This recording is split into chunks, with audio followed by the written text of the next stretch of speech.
Found a bit of space for himself. Brandt, and what a chance! It's finished by Moukoko! Of Dortmund masterwork. It is a piece of Meisterwerk. Adeyemi into the area, rounds the goalkeeper, empty net! A one-man counter-attack. Coming straight back with Marlon! What a cracking goal from Daniel Marlon! Now at the other end, Reina, and oh! Goodness gracious me! And the header by Allah!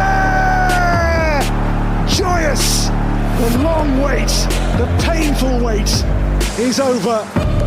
Hey, welcome back to the BVB podcast. My name's Jake, joined as always by Carver. How's it going, man? How are you doing? I was asking you how's it going twice. Clearly it's been a while. We had an international break. I'm already flustered with what happened, but how are you doing, man? Doing great. And we got a special guest joining us back again, Brian. How's it going, man? How are you?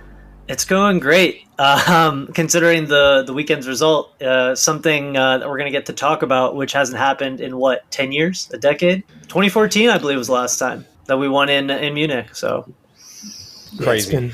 I did watch the game again because we're recording what day? Thursday night. Thursday, yes. Man, I am all flustered. Brian gave me a really nice compliment before we started recording, and it really just shot everything. I'm so sorry. Should I have been rude? Tell me I'm terrible. No, but yeah, crazy. I mean, first time in 10 years. Pretty wild. Before we start, though, I do want to – I think I asked maybe last time you were on, Brian. I guess did you go like to a watch party? Like what was your watching experience? Where were you and how was that? So I actually did not go to a watch party. I was watching from the comfort of a couch because it was the Easter holiday, so we were visiting family. So, but that doesn't mean there wasn't excitement. It doesn't mean there wasn't yelling. So it was good. There was a lot of celebration regardless. I did see, I mean, all the videos. The videos are always great. I think after the first goal, I immediately checked the Brooklyn Barusin Instagram account because I was ready for that video to drop because there's always a big turnout at banter. Shout out to all those guys out there, Brian. Yeah, of course. Absolutely. But yeah, that was absolute scenes at banter. Carver, where were you? Did you go to? I was at Amsterdam. Amsterdam, yeah. Were you there? It was also Chaz's birthday, so it obviously got to celebrate with him, and he had a great time too. It was great to get together with everyone. I mean, Nathan, everyone in the St. Louis fan club, and yeah, it was a magical day. We were all in just disbelief. I was alone in a hotel room in Salt Lake City, but absolute scenes in that hotel room. I was like, there's mountains outside. I don't need mountains. I'm watching. Can we call it Der Klassiker? I feel like after the last one, we said we can't call it that anymore because what's the point? But are we? But maybe now. Maybe now. Is it on now? And I mean, to that point too, like, is the irony, right? Like that we actually win when maybe it doesn't matter so much in the league. I don't care about that. I'm happy to get the win because it is such a feat, the first time in 10 years. And we talked about them as the bogey team, even though they are like so dominant. Maybe it's not a bogey slip up team, but it's just someone we can never catch. We're never on the same level. We over celebrated the last minute draw, which was a great result, but it was still a draw in the end. With the famous Modeste header. But yeah, I mean, I don't know. I don't know what else to say. Is that the podcast? That's it. We won. It's over. Wrap up. Let's get out. That's not it. No, that's not it. We got to bask in it. We got to enjoy this moment. We do. No, it was an important result. I mean, even in the context of this season, maybe not in the context of any title race that we're involved in or possibly even Leverkusen's title race, right? But I mean, every single result matters for us. Now, entrenching ourselves in top four is what we want to do.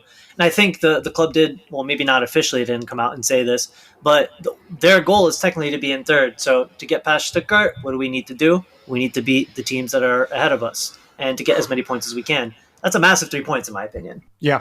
And keeping Leipzig at bay was huge too. I mean, considering they got the draw against Mainz that same weekend, I mean, getting those 3 points in Munich, I think also does a lot for us psychologically too. I've mentioned the past few times we've been to Munich on the show that like there's some sort of mental block almost that prohibits the players from going out with a mentality that won't collapse in the first 10 minutes. And I think that was such a big difference that what you saw in this performance. The biggest thing I think is just being like defensive stability. In Munich, we're just limited to a single shot on target. And other than that, I mean, yeah, they had 61% of possession, but not much to show for it, really. So, I mean, it was, again, just something that I was not expecting to see whatsoever. And I think there's definitely going to be the chatter or the talk, or there already has been. It's been quite a few days since the match. But of course, like Bayern, they're not having the best season, obviously, and they didn't look the best in this game. But I still, I want to give Dortmund so much credit there because I think, one, they played a part in that and being able to shut them down because I felt defensively strong. So many instances of Schlotterbeck winning the ball back. Hummels just insane. Classic Hummels. We love it. It's not even class. It's just continuous Hummels. He just is nonstop stepping up in these big games and big moments. And we also took our chances and capitalized, right? So yeah, I think all credit to Dortmund. There's going to be those people who say Bayern weren't at it, but I don't really care. I'm a Dortmund fan, so I'm just going to hype up the Dortmund win. And back to what you said, Carver, about the confidence. And it's been a couple weeks, but I said I'm going to stop being negative and I'm just going to be riding on vibes. If we win, cool. If we don't, I'm still going to try not to be so negative because there's been a lot of That's the kind of season it is. Yeah. But now looking at, our team form and latest results, 2-0 against Union, 2-1 against Werder Bremen. Of course, we had the 2-0 PSV, 3-1 Eintracht Frankfurt, now 2-0 Bayern Munich. It's just win, win, win, win, win. And I think this match kind of solidifies the confidence or instills the confidence in the players that, no, we're not going to win the title. No, we're not going to catch, but to finish the rest of the season strong when we still have some pretty tough games coming up, starting with Stuttgart on the weekend. Yeah, Munich didn't have much of anyone to mind. Neuer was out, but there wasn't, even then, it's not like he's been at his peak level for a while now. So it's not like Munich had a lot of missing personnel that could have, clawed him back in this game. They had plenty of opportunities. I'm not saying on goal, but I'm just saying to try to, get themselves back in the game, and they just couldn't do it. Again, they were just stuck in midfield. I think we did a great job of controlling the midfield too. We came out with a 4-3-3, holding diamond. It's not something we usually see. It's more of almost like a double pivot at times, putting a lot of faith in Chan as well as Mecha in midfield, I think that was his first start back, if I'm not wrong, since his injury in November. Not the greatest performance from him, but collectively, though, to be able to control that midfield all game and, like you mentioned before, capitalize when we can. That's when we were looking at our most dangerous, just catching them on the counter. The build-up play isn't much of anything new. We did hoof a lot of long balls over to Füllkrug, as we usually do. I can't remember when it was exactly, but Terzic mentioned a few, maybe 2 weeks ago, but he talked about 3 ways to play against an opponent, and one of them being through an opposition, around an opposition, or over them. And he fancies playing over oppositions. And you see that a lot through our play throughout the season, and definitely in this one too. It's arguably the main reason why you see so many long balls. And there were times that we played around them too. But yeah, just it tactically, surprisingly, I think he got it right. At the same time, also, Tuchel just got it so wrong. It was a very courageous approach. And Carver, you mentioned the midfield there. I think that was key because it was a night and day difference from the game that we saw back in Dortmund, where basically the midfield was losing the ball constantly. There was no cohesion whatsoever. And it's interesting that we've seen Nemecha come in and play with Chan, just straight up, like you said, it was his first start. And maybe he didn't have a great game, but that sort of midfield duo, I guess, did help to a degree in that, to I guess add a little bit of cohesion there. But no, the midfield solidity was part of the reason, and the change from the way we had performed against Munich initially. I think that's a big reason for that. And you also mentioned the counter-attacking football. I believe it was Karim Adeyemi that actually had a quote this week after the game in an interview where he was basically saying the counter-attacking football that they were playing really suits him and Dortmund in general, especially with his pace and all that. We saw for the first goal, it was great. That counter basically broke Bayern open, and yeah, it started the result to go in that direction. So it was really good to see. It was really good to see them be brave and kind of take Bayern on head on, which is something that I feel like we've talked about other teams doing in the league and being brave enough to do. Dortmund hasn't done enough of that, and it's good to see them actually go ahead and do that. So yeah, and on the counter-attacking aspect, and Adeyemi speaking to that more, we've seen his better moments this season, especially in the Champions League, right? And that's where we have played a little more defensive and a little more on the being aggressive with the counter because we have his pace, which we see in that first goal. But before we really dive into the match specifics, we've mentioned a few things here and there about the lineup, but I want to get into the lineup specifically. And Carver, you mentioned, they had Neuer out. We also had Kobel out and Sabitzer, who's the recently been the typical starter. We've had Malen, who's been our most consistent player recently also.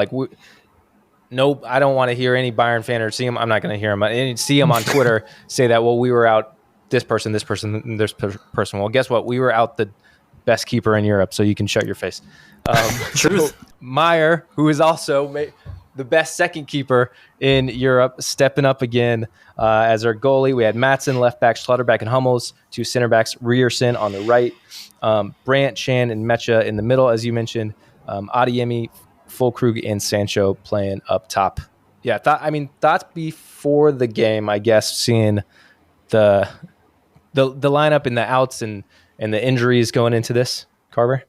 My expectations were in hell. There's not much more I can add to that, to be honest with you.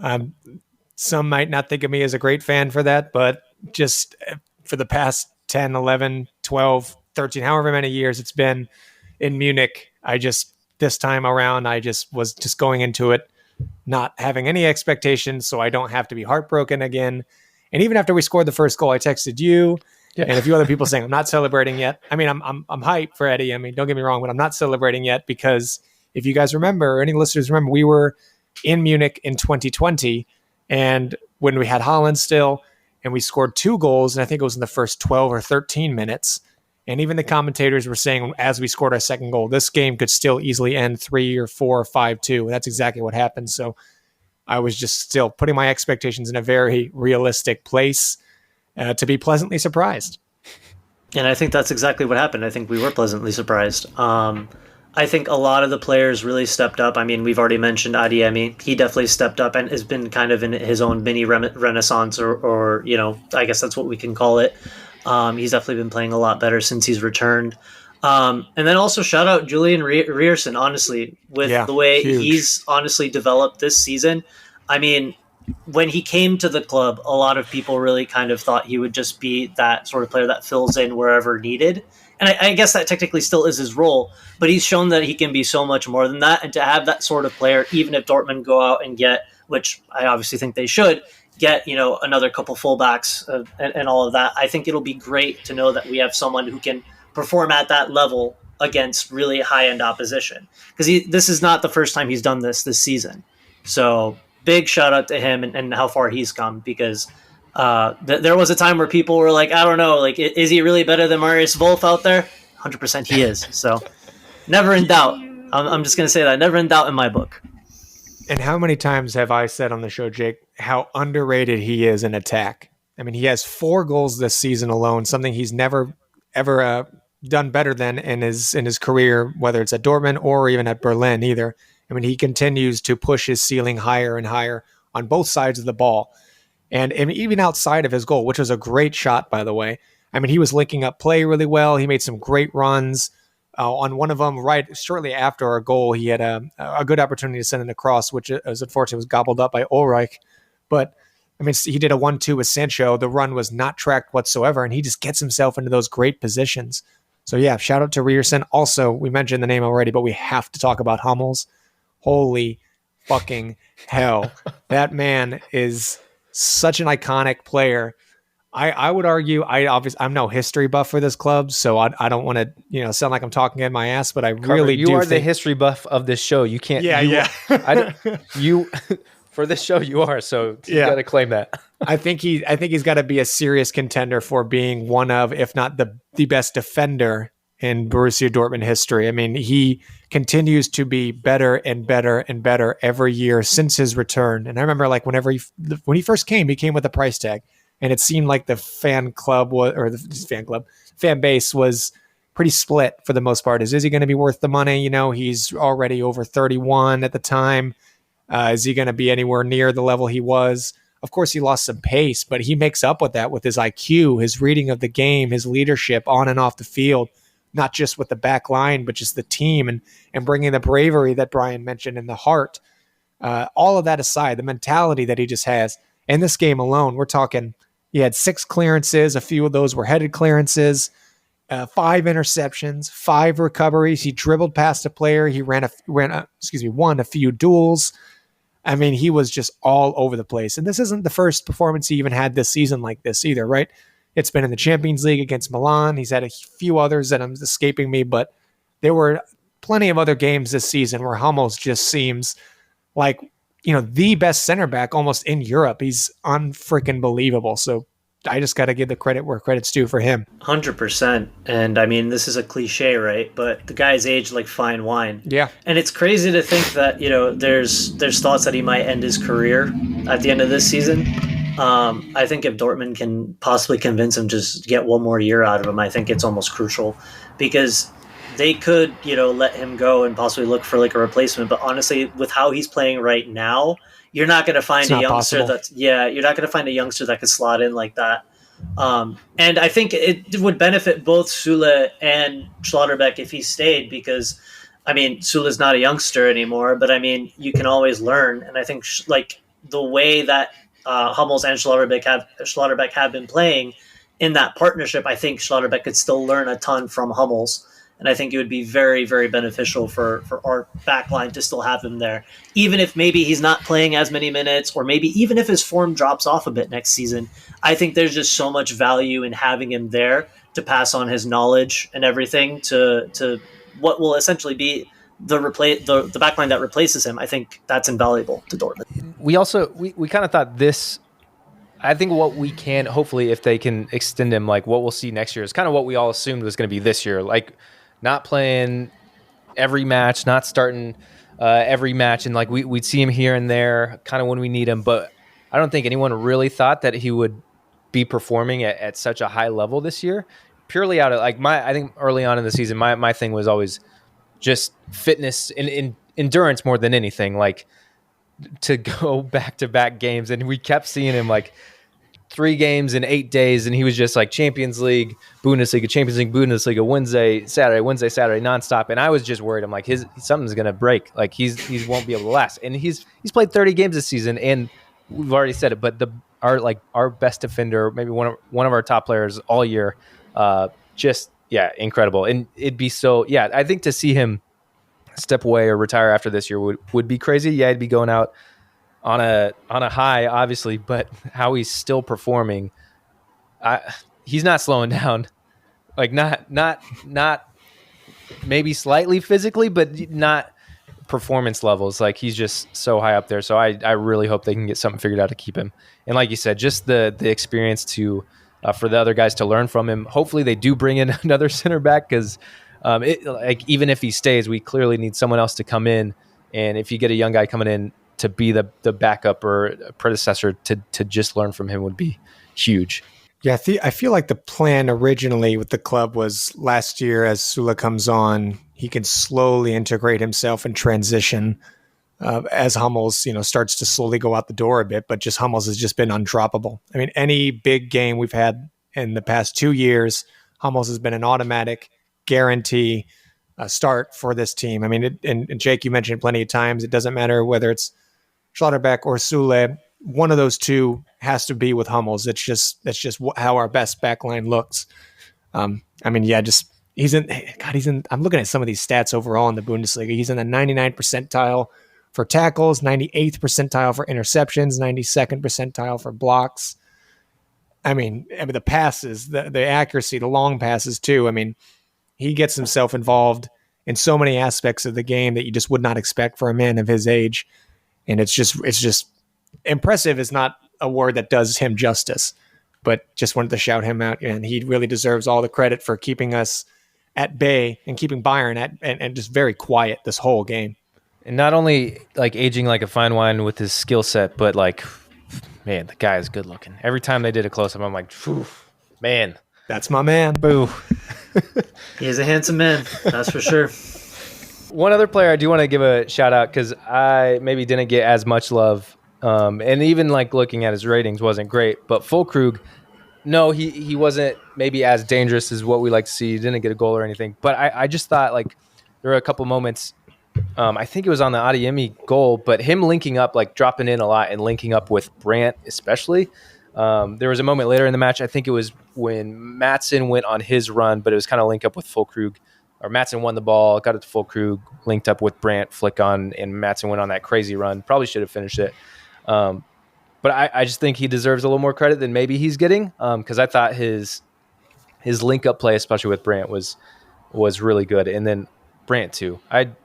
Carver, you asked me, no one can see because we're not recording the video. It's just a podcast, but I'm wearing the Dortmund kit from last year, which I bought on sale. A local shop was having a sale recently, and I bought it. And Carver said, "Who did you get on the back?" And I said, "I didn't get anyone yet, but I'll think about it." And I'm just going to go Brandt boys. I might even you took the words right out of my mouth. I'm getting Brandt on my kit. And Brandt boys. I love that man. Aside from Füllkrug, too, I think Haller deserves a good shout. Haller only got 16 minutes in this game, and assists aside, man. And I mentioned it the week before, that his hold-up play is just night and day compared to Füllkrug. And that's not too much. They're completely different player profiles, so I'm not trying to have a go at Füllkrug. But just, for the remainder of the season, of course, we're out of the Pokal, but we're still in 2 major competitions, and we have a lot of things to play for still. And I don't want to take up Moukoko either. You have 3 quality strikers, all 3 very different player profiles, and all 3 can absolutely contribute to a team at this kind of level. So, I'm very, very glad that Haller's finally back. He's played, oh God, what was the stat that Adam tweeted? I think he said he played only like 35 minutes since Munich last year for Dortmund, which is crazy. He's had such shit luck, diagnosis aside, he's had such shit luck when it comes to injuries for Dortmund, and then he somehow gets healthy and then goes and performs for his national team. But I'm just glad he's finally back here and he's able to contribute back at the club, because I really missed him, and I'm glad he's doing well physically, of course, too, but now he's back and contributing to the team. While we're on the subject of Haller, I'm curious as to what you guys think, because there has been a lot of talk about Dortmund really not seeing him fully recovering. And granted, this might just be media chatter, obviously. Fully recovering, and I guess being the player that he was, or the player that they kind of brought in from Ajax. Do you guys see him staying after this summer? Do you guys still see kind of a role for him in the team, or do you guys think that what's basically being said is they might try to move him on? I have seen very similar reports that you're talking about, and I think I don't know. I have a different opinion, I guess, of what the club is. I can imagine the club maybe letting him go, trying to get some sort of money from him if they do think that he's not going to get to that, I guess, level that they originally were expecting him to be at. But I think he can be at a level that can still absolutely contribute a lot of goals, but also just assists, and just outside of that, general hold-up play is something I think we could really use too. Going forward, it's just going to be tough, because then it's if you're going to keep Haller, then what's going to be the future of Moukoko? I mean, I think a lot of question marks revolve around, I guess, both of those 2 players and what they want to do this summer. But either way, having 2 of these 3, I think, is huge. Having all 3 would be great, considering when you have all the competitions that we're going to be in next year if we make Champions League. But I'd like to see all 3. I'd like to see Haller still, because I think I just want to see him more in a Dortmund kit. We never really got that opportunity, and he's still absolutely a quality striker too. Yeah, I think seeing this little cameo got me so excited for the possible return, and maybe it was a better performance because it was off the bench, and he would I don't know how many minutes he actually has in his legs, and I don't know if he's going to be able to get to the level, like you said, that Dortmund wants to get him to. But this performance right here got me really excited. From the small cameo we saw, I was I cannot wait for him to get fully back. But if they don't think he's going to get there, because we don't see those fitness numbers and everything, right? So if it's kind of there in the sports science department, then it would be sad for me, I think, if they made the decision move him on, because I thought from what we saw in that, it was really exciting. And potentially I know he is a couple years younger than Füllkrug, but I think the longevity he has more longevity than Füllkrug. But again, I don't know all the physical stats, but from the performance I saw, I loved what I saw recently. And yeah, it'd be awesome if they can keep him. Yeah, it's kind of a bittersweet situation, especially considering everything that he's gone through. And like you guys mentioned, we haven't gotten to see him much in that Dortmund shirt.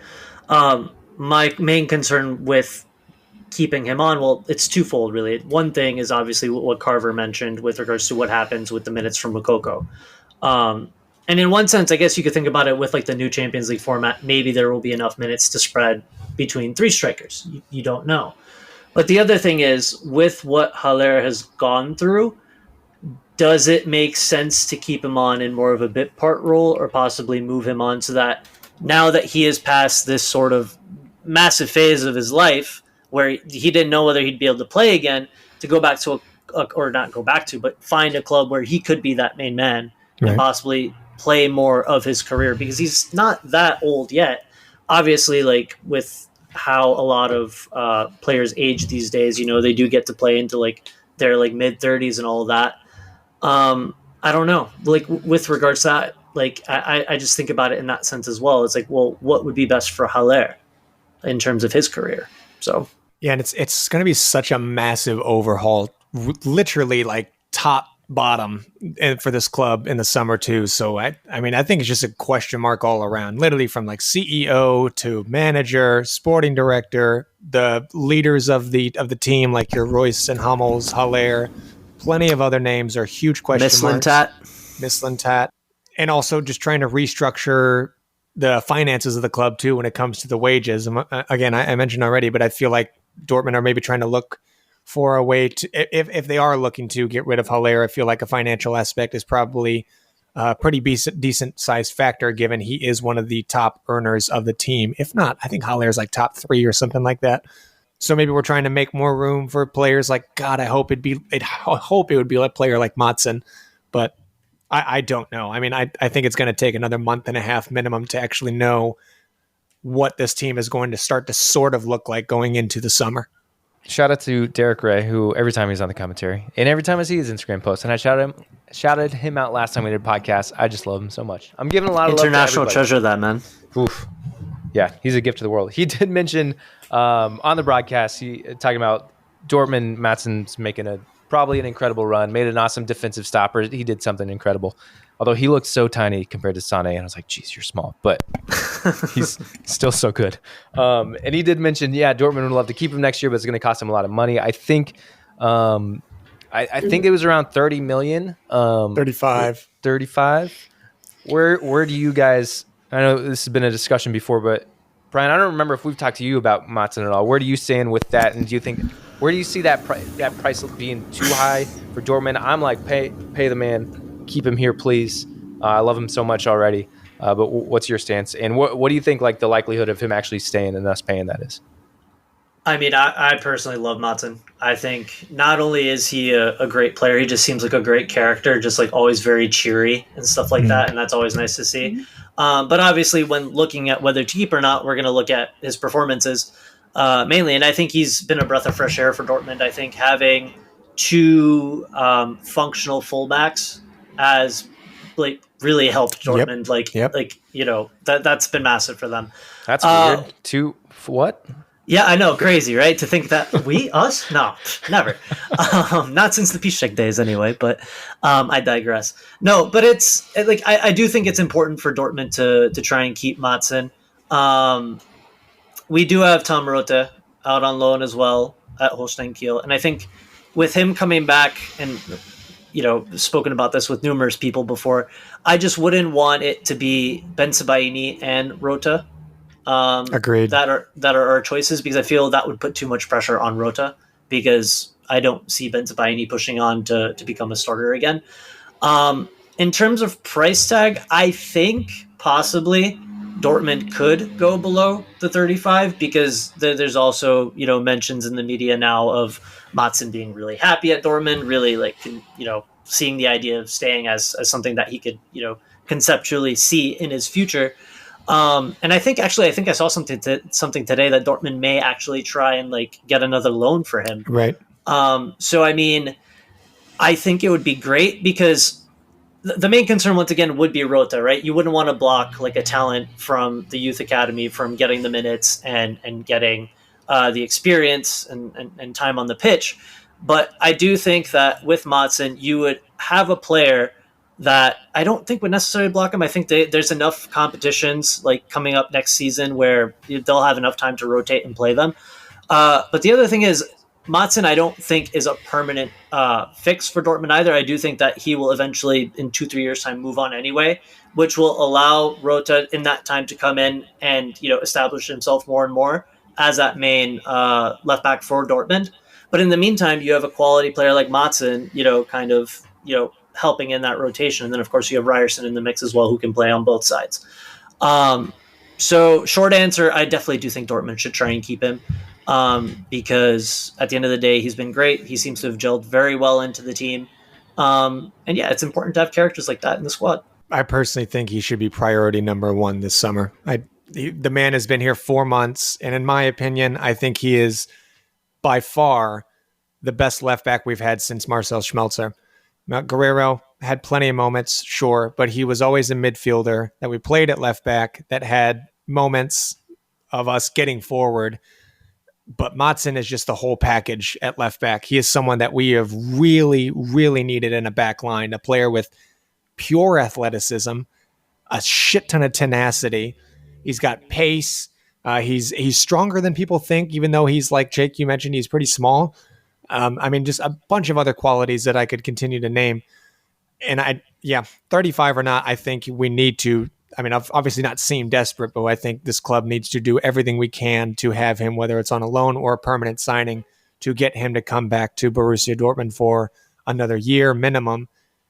Because, like you guys mentioned, having two functional fullbacks has been huge for us.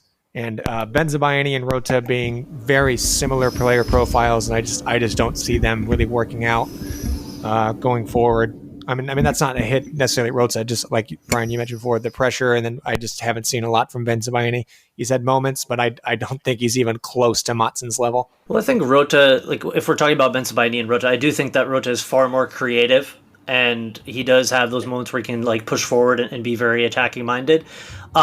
He also has the height, I guess, that Benzabaini has, and that stature. So that's helpful for him as well. And then, once again, he's an academy product. So I do think that Dortmund should, considering he is as talented as he is, I do think that Dortmund should definitely make sure that he is built up and ready to be that player for Dortmund. Because I do think he can be that player for Dortmund. It's just I wouldn't want him to have to shoulder that, because I do think the eventuality is that he would have to. But I did want to mention, because I do remember the exact moment that Maatsen kind of sold himself for me. And it was with that looping cross into Füllkrug for his goal. Don't remember who we were playing at that time, but that, I don't know if you guys remember, it was like a looping ball in. It was one time he hits it and it goes into Füllkrug and he scores from that. But yeah, it was that moment where I was like, damn, all right, this guy. Didn't even talk about that either. I cannot think of the goal you're mentioning, but I don't doubt that at all, man. I've been sold on him for a while too. It's crazy how, again, just in such a short amount of time, he has really blown so many of us away. I haven't seen too much of him at Burnley. Of course, too, he hasn't gotten many minutes at Chelsea, but he has exploded here, and I think you'd see it on his face too. He looks at home. And Carver, earlier you said, I'm not trying to throw anything at Rota, but you're definitely throwing shade at Benzabaini, which I love that you're just deflecting almost. But early on, so when we signed Benzabaini, I know not everyone was super excited in the summer. I was trying to be a little more optimistic at the start, and I think he had some okay games, but he never just really took off or really had a great game or kind of solidified himself. He was just there because we didn't have any other options, it felt like. And that's the difference you've seen with Maatsen, right? Immediately to the point where when Benzabaini came back from AFCON, no chance he was even getting in the team, and now I think he's injured. But Maatsen, he's just been so... not dominant. I'm thinking not quite dominant, but he's just there. He's a presence, right? He can play that left back position. He has the ability to go into midfield, which we've been seeing, where Chan drops back into the back three and just gives us another skilled player in the midfield. I don't know. He's been so good, and that's the biggest standout. Like I said, him versus Benzabaini. You see Benzabaini early on, you're like, well, hopefully. And then Maatsen is just that's it. That's what we get when we get a real player. And the fact that he's 22, Brian, like you mentioned, like he doesn't have to. I know it seems like he's happy, and I think there was a report too where he's kind of grew up a Dortmund fan. I don't know how true that is, but he definitely like went to a Dortmund match when he was a kid to see them play Man U. So yeah, happy playing with the club that he supports. And then if he does want to be here a few years, he's still so young. If he wants to get back to the Premier League, I think it's a great opportunity to even like the investment of it. If it's 35, I think you can get that back if you end up selling him when he's 25, 26, because clubs will pay. And then you have Rota slotting in where he's capping out at the age of 22. So it might just work out extremely well if they can finalize or keep him for a few years would be great. 100%. I mean, I think, fullbacks in general are very much valued in the game right now. They're very much important to many teams and how they play. And I think it's very difficult to find a really good fullback for your team. So once you have one, don't let him go is what I'd say. Is there any other specific players or anything else you guys want to mention from this match? Trying to look. I imagine I probably forgot someone, but I'm just looking to make sure. Sancho had some good moments too. I mean, again, collectively, this was just a really great performance. It wasn't anything like super beautiful by any means. It was, I mean, Tuchel, I know, mentioned it was a pretty mediocre game. Of course, he's going to look at it like that. I just appreciate Agent Tuchel for giving us the win there, first one in over a decade. And it's just funny that he, out of anyone, handed us the win. But still, I mean, it was just such a brave and courageous performance. And it's just, it's something that I think is going to do a lot for us going forward, hopefully whenever we can face Munich again, because it's just been so long, even outside of going to Munich, even at home, we have really came up short and just kind of rolled over way too early on in a lot of these meetups. So I'm just very, very happy. I'm soaking it all in. Man, I didn't even think about the Tuchel aspects as far as like secret agent helping us out, because I think Tuchel, and obviously I know he was a former Dortmund coach, but my thought was like, oh, he's definitely going to want to beat us because of that. But maybe, you hear about like, there's reports where it's like, he doesn't really care. He's just making up random teams because he's like, whatever, F it, I'm out of here. And maybe it was secret agent Tuchel for Dortmund. And if that's the case, I'll still take it, even if he tried to help us out. But he didn't help Kane miss that wide open header, so. Yeah, he didn't help Kane miss a couple, actually. There was a couple of things that he missed, and he didn't, like Davies, I think, also had a couple good moments that he could or should have been good moments that he just completely scuffed his shots. So, I mean, I guess you could say, all right, yeah, we got a little lucky there. But at the same time, like, the thing is, I think every single time we play Bayern, we also have those moments where we come very close to scoring. And I think that's the difference there. This time we took our chances, and Bayern didn't. A lot of the time over the last decade, as we've said, a lot of the time it's been Bayern that's been taking their chances, and we haven't. So yeah, it's a game of fine margins. In very similar fashion, too, I feel like, and I don't have the stat off the top of my head, but I swear to God, so many goals that they've scored against us have been early on from headers.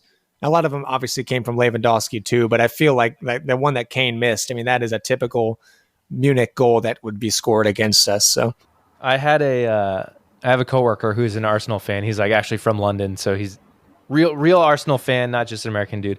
But he's got some real history there. There was a tweet of, I think it was a video of Kane after the match, just this realization on his face where he looks so distraught, and the caption was like, the moment Kane realized he ruined everything by leaving Tottenham to still not win a trophy. And my Arsenal coworker texted it to me, and he was just like, thank you for this moment. The Kane curse lives on. Yeah. So I was going to switch subjects a little bit, but we touched on Sancho a little bit. And Brian, since it has been a while since we've talked to you, I just want to get your take on Sancho, his return to Dortmund, which has been better than I think any of us would have imagined. Your take on Sancho, and is there any chance we get him to stay? I don't know. I doubt it, but I just want to know your take.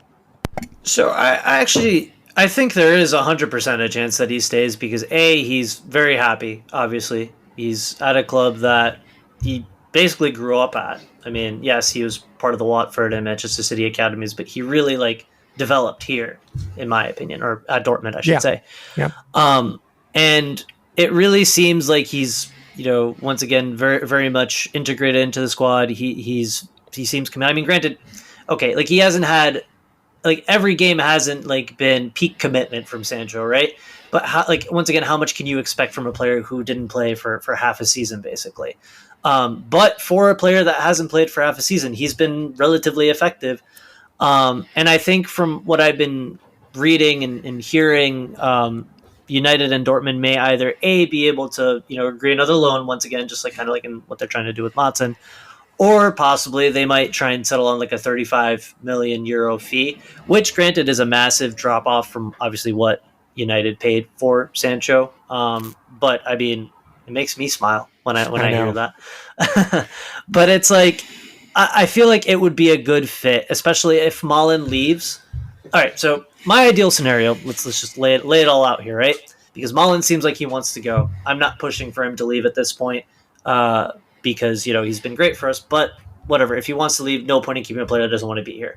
If that's the truth, we sell him on to Arsenal for like 50, 60 million. We pay the 35 for Sancho. We have some expendable income, possibly go towards Maatsen or something like that, or another position that we need. So I don't know. I see that being a possibility. There's also, I mean, I've also heard, a swap deal between Malen and Sancho. I think that wouldn't necessarily be in Dortmund's best interest, particularly because of how Malen has been performing and the seeming interest from other clubs. They could probably get a lot more for him. But yeah, if they move Malen on, they're going to need another winger to come in. And yes, we have heard about Chris Furich coming in or something like that. Also former, Dortmund boys. So that's also an interesting player profile to look at. But yeah, I think it makes sense for Dortmund to try and keep Sancho, especially if he's committed for the long haul, because I think he's only going to continue to grow and become more influential. Yeah, I wouldn't say the return of Sancho has been better than we would have imagined, but he is picking up a lot of great form in just the past few weeks. He's got now, 2 in his last 3 games and a pretty decent performance against Munich as well. So, he's definitely hitting his groove more and more. The confidence, like I said, has been there since he was first subbed on against Darmstadt. But now you're seeing the fitness levels, of course, are getting to a top level, and he is being a bit smarter and quicker on the ball, getting the ball off his feet. He's keeping his head up, and obviously he's gelling well with a lot of the newer players around him too. So I'm happy for him, and I'm happy for the club too to get a decent return on the investment here for this loan deal, and hopefully we can maybe continue it.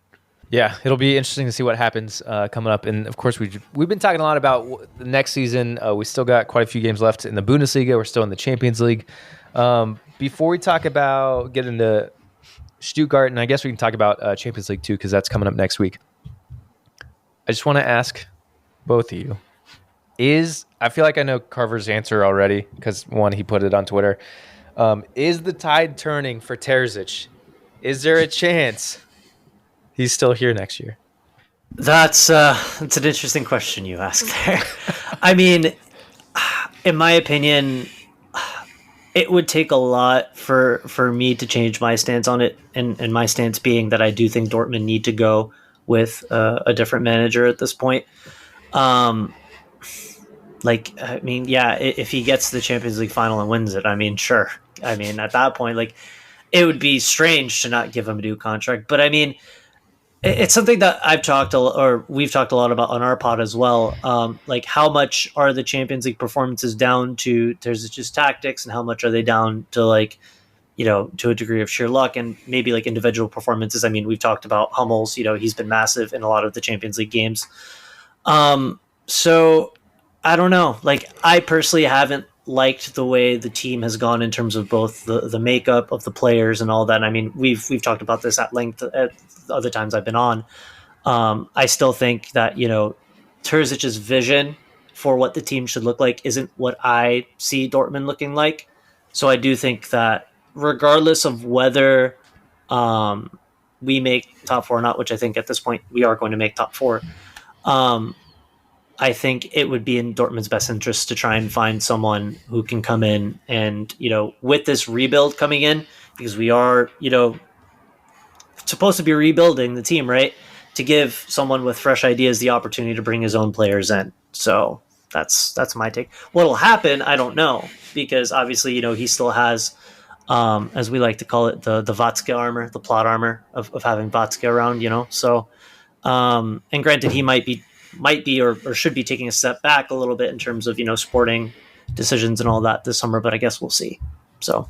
Yeah, the question was, is there a chance he's going to be here next year? And I mean, absolutely. The answer to that question, I think it is yes, there is a big chance, just because of the things that Brian already mentioned. I don't think that necessarily means that does he deserve to be here. I mean, a lot of us outside of Vatska can clearly see the problems that he has.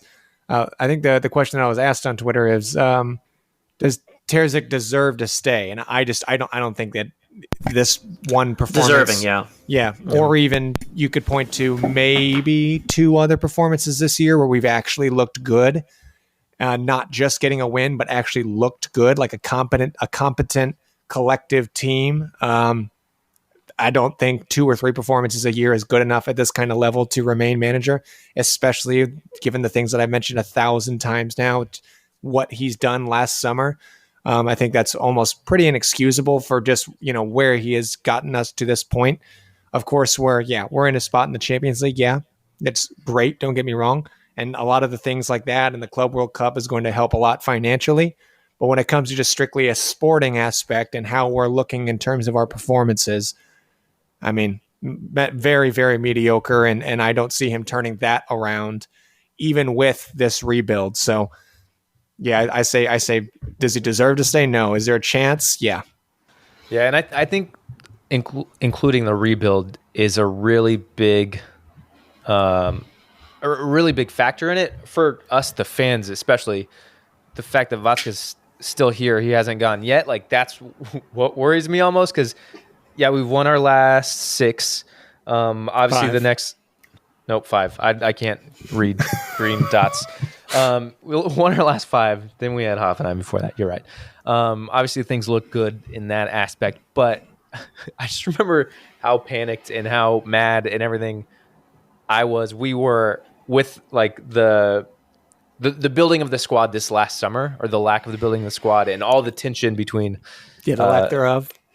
The lack thereof of the tension between Kel, Terzic, Vatska, and what's going on with that. And it's like, we need a significant rebuild. We have some good pieces, including Matson in that. So, like, that's part of that is keeping him. But yeah, there's definitely like an overhaul we need to do. And I don't trust Terzic, especially if it's Terzic and Vodka just doing, did I say vodka? Vodka? doing Vodka? We might need some vodka if we have another summer like that. But yeah, I don't trust that process. Yeah, maybe things are looking a little bit better if you just want to look at these last few matches. And yeah, we won against Bayern, but yeah, it's looking at the season holistically, for me, obviously, no. But yeah, it's just gonna be, I don't know, it's gonna be interesting to see if they use this as a, yeah, you can just sign him on, and again, let's keep this thing going. I think the thing is, like, with, like, it's kind of like what you mentioned there, Jake, with regards to, like, all the different, like, ideas that we're seeing and all the different, like, tension. Like, you can't have all these different, like, key players in a club really not working in the same direction. And if you have that tension between the sporting director, Kale, and the coach, Terzic, in terms of, you know, the players to bring in and all that, like, that's not really a recipe for success. And you're also throwing now, most likely, in, you know, Sven Mislintat, which is, I mean, that's a whole different animal. Right. And we know how stubborn and, you know, he can be, and how he can possibly have problems working with, like, a coach and all of that, as he has had at, like, other clubs. So it's like, if you're really throwing all that together, like, what are you going to get at the end? Like, I don't know. I think it's too risky. I think you really need everyone to be on the same page. And we haven't even mentioned a handful of the really, you know, big influences in this team that, I mean, these are all according to reports, so take that with a grain of salt. But players like Hummels and Royce, a handful of other ones, Chanby, I think the only one that's not like this, but players saying, if Terzic is here next season, I do not want to be here. So when you have that kind of attitude in the locker room of, like, players clearly do not want, are not listening and wanting to invest in this project that is Terzic anymore. I think that also shows a lot too. I mean, these next 3 weeks, just to wrap up, these next 3 weeks are going to be a huge tell of how we're going to look towards the end of the season. I mean, just again, in the next 3 weeks, we're just getting into the thick of these fixtures that are extremely difficult that I mentioned 2 weeks ago. You have Stuttgart this weekend, Champions League, get 2 games in the Champions League the next 2 weeks. Of course, you have Gladbach, Leverkusen, and Leipzig, all within the next 3 weeks.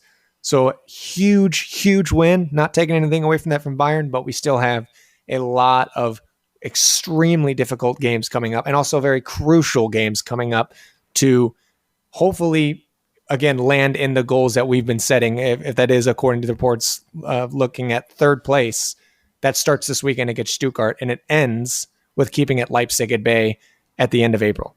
Do we want to preview Stuttgart before we get out of here? Yeah, let's get into Stuttgart, and we can touch on Atletico Madrid in the Champions League too, since that is coming up as well. Brian, thoughts going into Stuttgart? I mean, after beating Bayern, I think we have